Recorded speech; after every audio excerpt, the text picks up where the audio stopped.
ठाकरे बंधूंनी विकासावर बोलावा आणि भावनिक राजकारणाला जनता बळी पडणार नाही असं वक्तव्य मंत्री चंद्रशेखर बावनकुळे यांनी केलं आहे। मुंबईत संभ्रम निर्माण करण्यासाठी वक्तव्य करतात मंत्री चंद्रशेखर बावनकुळे यांनी ठाकरे बंधूंवरती आरोप केलेला आहे।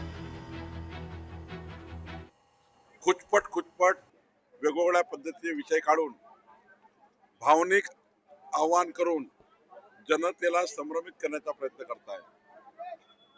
जर हिम्मत असेल तर मुंबईच्या विकासावर बोला, विकसित मुंबईवर बोला। उद्धव ठाकरेजी, राज ठाकरेजी मुंबईच्या विकासाच्या कुठल्याही योजनेवर बोलत नाही, विकासाचा प्लॅन तयार नाही, डेव्हलपमेंटचं माइंड नाही, आणि त्यामुळे खऱ्या अर्थाने हा मुद्दा तो मुद्दा काढून मुंबईमध्ये संभ्रम निर्माण करण्याकरता राज आणि उद्धवजी बोलतात आहे।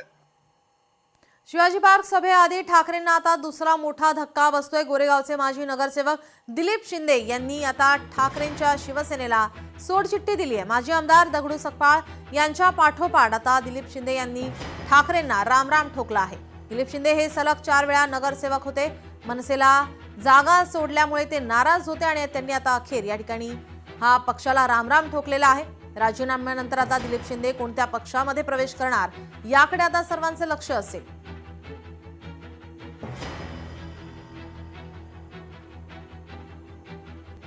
आज ठाकरे बंधूंची संयुक्त सभा ही पार पडणार आहे। मात्र या ठिकाणी आपण पाहतोय ठाकरेंच्या शिवसेनेला हा दुसरा धक्का बसतोय। दगडू सकपाळ यांनी शिंदेंच्या शिवसेनेमध्ये प्रवेश केलेला आहे, तर दिलीप शिंदे सुद्धा नाराज आहेत। त्यांनी सुद्धा या ठिकाणी ठाकरेंना रामराम ठोकलेला आहे। त्यामुळे आता दिलीप शिंदे हे कोणत्या पक्षात जाणार याकडे आता सर्वांच्या नजरा लागल्या।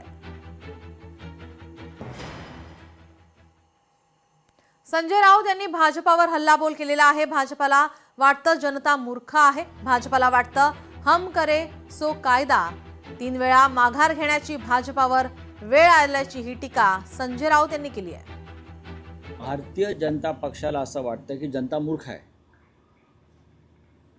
भारतीय जनता पक्षाला असं वाटतं की त्यांनी केलेल्या सर्व पापकर्मांना जनता मान्यता देईल, आणि भारतीय जनता पक्षाला वाटतंय की इथे सुद्धा हम करे सो कायदा मान्य केला जाईल। माघार घेण्याची ही 3री वेळ आहे त्यांची या आठवड्यात। लोकशाही मराठी ऐका, पहा, जागरूक रहा।